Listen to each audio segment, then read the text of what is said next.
Anak-anak, perubahan lingkungan juga memengaruhi budaya termasuk tarian.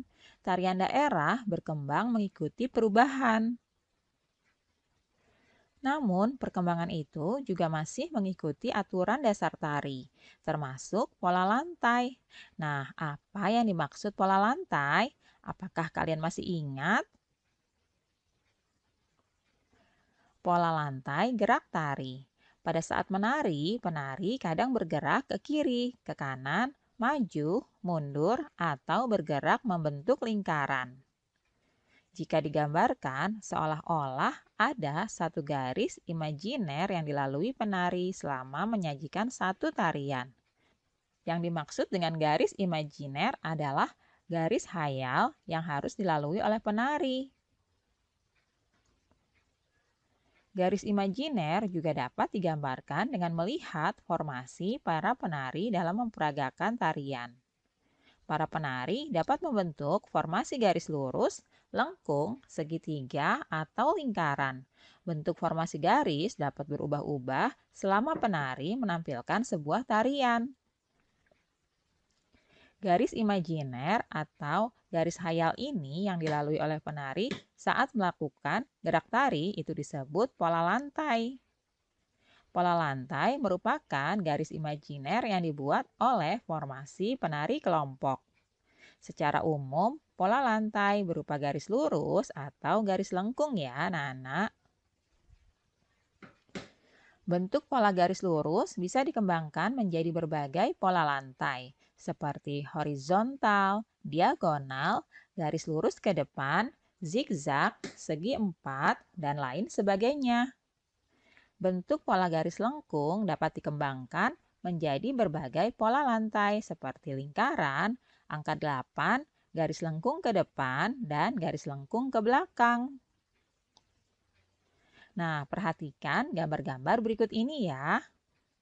Pada gambar pertama, di sini penari bergerak melalui garis lurus ke depan. Kemudian pada gambar kedua, penari bergerak melalui garis diagonal. Selanjutnya pada gambar ketiga, penari bergerak melalui garis horizontal. Nah, gambar selanjutnya, penari bergerak melalui garis diagonal. Nah, untuk gambar yang berikutnya, penari bergerak melalui garis lurus ke depan. Nah, yang terakhir ini, penari bergerak melalui garis lingkaran. Nah, anak-anak, itulah tadi gambar-gambar yang merupakan pola lantai gerak tari ya.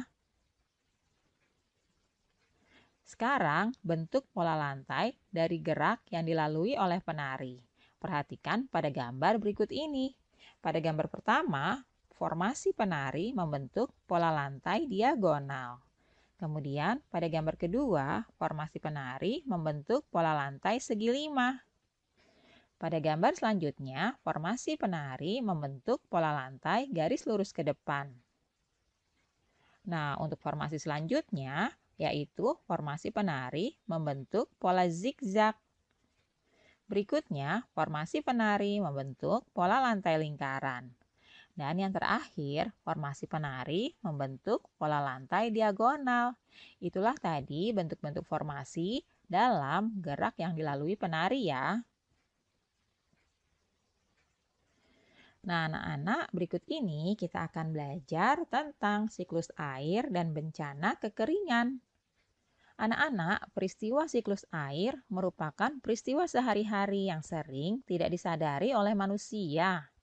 Siklus air menghasilkan air bersih yang berguna untuk kehidupan manusia.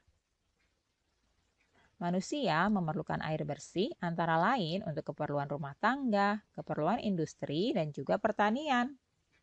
Siklus air menghasilkan air bersih. Pada saat proses penguapan, kotoran pada air tidak ikut menguap.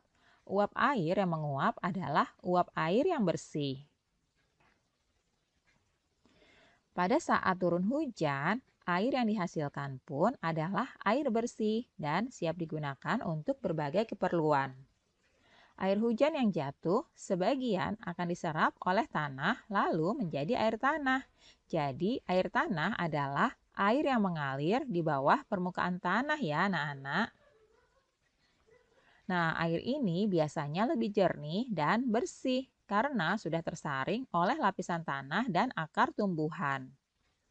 Untuk mendapatkan air tanah, manusia membuat sumur dengan cara menggali lubang.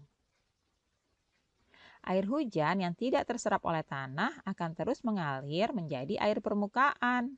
Lalu air itu menuju tempat yang lebih rendah seperti sungai, danau, dan laut. Air permukaan adalah air hujan yang tidak dapat diserap oleh tanah tetapi diserap oleh permukaan tanah sehingga mengalir di atas permukaan tanah dan kemudian menguap kembali. Air ini biasanya lebih kotor karena mengandung lumpur. Air ini juga biasanya membawa berbagai macam material dari proses erosi. Pada musim kemarau, air hujan yang turun menjadi berkurang. Air hujan yang turun biasanya langsung diserap oleh tanah menjadi air tanah. Jika air sungai dan danau surut, akan menyebabkan berkurangnya penguapan air sebagai pembentuk titik-titik air di awan. Akibat dari semakin sedikitnya awan adalah semakin berkurangnya curah hujan. Oleh karena itu, sumur-sumur penduduk pun menjadi kering. Di saat inilah biasanya terjadi kelangkaan air bersih. Jika kelangkaan air bersih terjadi dalam waktu yang panjang, maka bencana kekeringan akan terjadi. Mari kita biasakan menghemat penggunaan air dalam kehidupan sehari-hari ya.